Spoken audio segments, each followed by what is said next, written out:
आगे इसलिए किया क्योंकि गाय के ऊपर भगवान आक्रमण करेंगे नहीं, गाय को भगवान अपना भगवान मानते हैं और ये आक्रमण नहीं करेंगे, हम पीछे से जाकर के बंदी बना लेंगे। सुरभि गौ माता को युद्ध में देख करके गरुड़ जी महाराज ने कहा, माँ आपका युद्ध में क्या काम, पधारिए ना यहाँ से। लेकिन स्वामी भक्ति और वात्सल्य गुण प्रधान होने के कारण से गौ माता हटी नहीं है। गरुड़ जी महाराज ने तेजी से महाराज धीरे से एक अपने पंख का प्रहार गौ माता के कान में किया, कान फट गया और कान फटते ही उससे रुधिर निकला। ध्यान से सुनना आप लोग, कान फटते ही उससे रक्त निकला, रुधिर निकला और वो आकर के पृथ्वी में गिरा।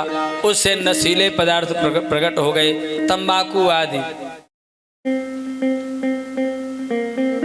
समझ में आ रही कि नहीं आप लोगों के? उस रक्त से क्या प्रकट हुआ? तंबाकू। इसलिए भैया जो तंबाकू खाता है वो साक्षात गौ माता का रक्त ही खाता है। इसलिए तंबाकू नहीं खाना चाहिए। कुछ लोग तंबाकू नहीं खाते तो गुटखा खाते हैं, गुटखा में भी तंबाकू तो मिली ही होती है। हम ऐसे नहीं कह रहे हैं, आप प्रैक्टिकली जाकर के देख लेना, जहां पर तंबाकू होती हो जाकर के देखना।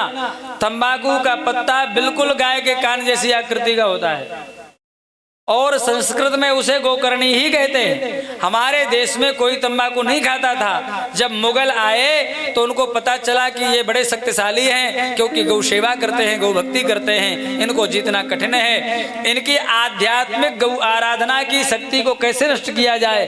बोले गौ रक्त खिलाओ। कैसे खिलाएंगे? तो महाराज किसी ने कहा कि वो तंबाकू गौ रक्त होती है, वही खिला दो। तो वे मलते हुए अरब देशों से आए और महाराज हमारे देश के हिंदुओं को खिला करके महाराज उनका जो सामर्थ्य था, शक्ति थी उनकी, वो छीन कर दी महाराज, प्रभाव कम कर दिया और शासन कर लिया हमारे देश में। इसलिए भैया तंबाकू नहीं खाना चाहिए। कुछ लोग तंबाकू खाते हैं और जो लोग खाते नहीं है वो पीते हैं। वो बीड़ी सिगरेट के माध्यम से लोग तंबाकू पीते हैं, तो जो लोग पीते हैं वो और ज्यादा खतरनाक है।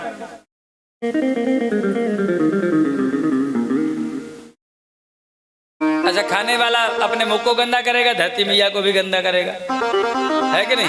गंदगी मार के सब गंदा कर देते पूरे पार्क को बैठे बैठे।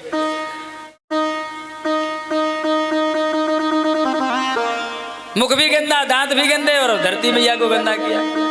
और बीड़ी पीने वाले अपना कलेजा जलावे महाराज और दूसरे को दुर्गंध देते हैं। हम प्रार्थना पूर्वक कह रहे हैं, ध्यान से सुनना। पद्म पुराण का श्लोक आप लोगों को सुना रहे हैं, ध्यान से सुनना।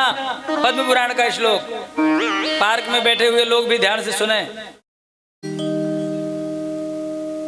पद्म पुराण का श्लोक है, धूम्रपान रते विप्राः यस्तु दान प्रयच्छति दाता तु नरकम याति ब्राह्मणो ग्राम सूकरा। ध्यान से सुनना।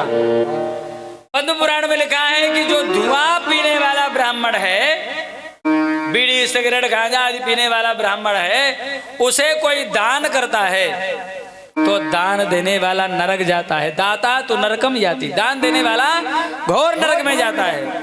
तो बोले ब्राह्मण भाई, क्योंकि आपके धन से वो अपना कलेजा जलाएगा, तो धुआं पीने वाले व्यक्ति को महाराज दान नहीं देना चाहिए, एक फूटी कौड़ी भी नहीं देना चाहिए। तो ब्राह्मण का क्या होगा? कहते ब्राह्मणो ग्राम शूकरः। ब्राह्मण जो है धुआं पीने वाला, वो दूसरे जन्म में गांव वाला सुअर बनेगा।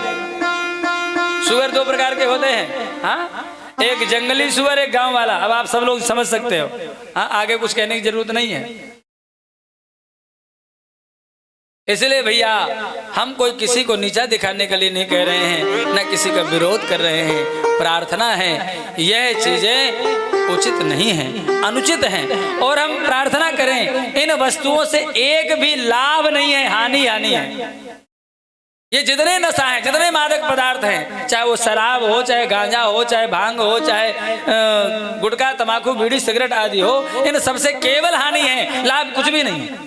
हम आपको बताएं राम कुमार जी, हमारे टीकमगढ़ वाला जो स्थान है, जो गांव है, धजरी गांव, उस धजरई गांव में हमने एक यात्रा निकाली नशा मुक्ति के लिए। घर घर जाकर के हम भिक्षा मांगते थे, भैया शराब पीना बंद कर दो। बहुत लोग पीते थे वहां। तो हमने एक पीने वाले से पूछा, भैया क्या शराब मीठी होती है? पूछा हमने कि शराब मीठी होती है क्या?